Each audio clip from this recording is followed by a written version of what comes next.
The Adventures of Tom Sawyer by Mark Twain. Longman Simplified English Series. Read by Siriya Boonlert. Chapter 8. Potter is arrested. Just before midday, the whole village was electrified by the shocking news. It was reported that a bloody knife had been found close to the motorman. Somebody had recognized it and said that it belonged to Potter. It was said that a villager, delay on his way home, had come across Potter washing himself in a stream about 1 o'clock in the morning, and that Potter had at once crept off. These were suspicious circumstances, especially the washing, which was not a habit with Potter. Horsemen had gone in search down all the roads in every direction, and the sheriff was confident that he would be captured before night. Of course, our pupils were given a holiday that afternoon. All the villagers were flocking to the graveyard. Tom's heartbreak vanished and he joined the procession. The dreadful place drew him like a magnet in spite of himself. There somebody pinned his arm. He turned and his eyes met Huckleberry's. Poor young fellow! This ought to be a lesson to grave robbers. Potter will hang for this if they catch him. These were the general remarks. Now Tom shivered from head to heel, for he caught sight of the stern face of Redskin Joe.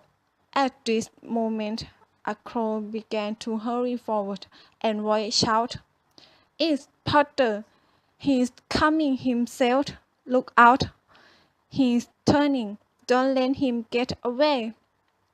People in the branches of the trees over Tom's head said that he was not trying to get away, but that he only looked doubtful and loose. The cold fell apart now, and the sheriff came through, leading Potter by the arm. The poor fellow's face was as white as a sheet, and his eyes showed the fear that was in his heart. When he stood before the motorman, he put his face in his hands and burst into tears. "I didn't do it, friends," he moaned. "I swear I didn't do it." "Who accused you?" shouted a voice. Potter raised his head and looked around him with a terrible hopelessness in his eye. He saw Redskin Joe and exclaimed, "Oh, Joe, you promised me that you never." "Is that your knife?" asked the sheriff, twisting it before him. Potter would have fallen if they had not caught him. He murmured, "Tell them, Joe, tell them it's not yours." Then Huckleberry and Tom stood dumb and staring, and here the stony heart Riley made his statement. They expected every moment that the clear sky would deliver God's raining upon his head, and wondered to see how long the punishment was delayed. When he had finished and still stood alive and whole, they vague intention to break their oath and save the poor betrayed prisoner life, faith, and vanished.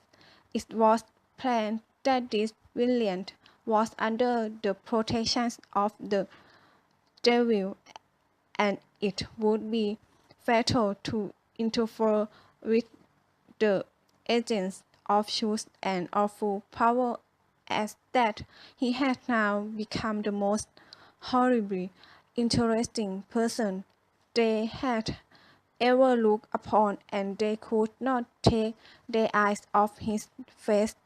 They invariably resort to watch him at night when they had an opportunity, in the hope of catching sight of his dreadful master Tom's fearful secret and trouble consent disturbed his sleep for a week after this, and at breakfast one morning she said, "Tom, you talk in your sleep so much that you keep me awake half the night." Tom paled and dropped his eyes. "It's a bad sign," said Aunt Polly. "What is worrying you, Tom?" "Nothing, nothing that I know of." But the boy's hand shook so much that he spilled his coffee. "And you do talk such queer nonsense," Sid continued. "Last night you said, 'It's bad, it's bad.' That's what it is."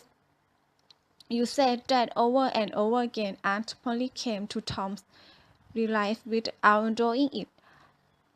"It's that dreadful murder," she said. "I dream about it almost every night myself. Sometimes I dream that I did it."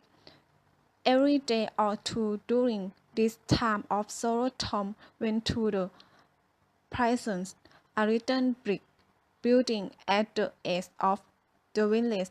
When he had a chance, he slipped small comfort, such as tobacco and matches, through the bare window to the mother.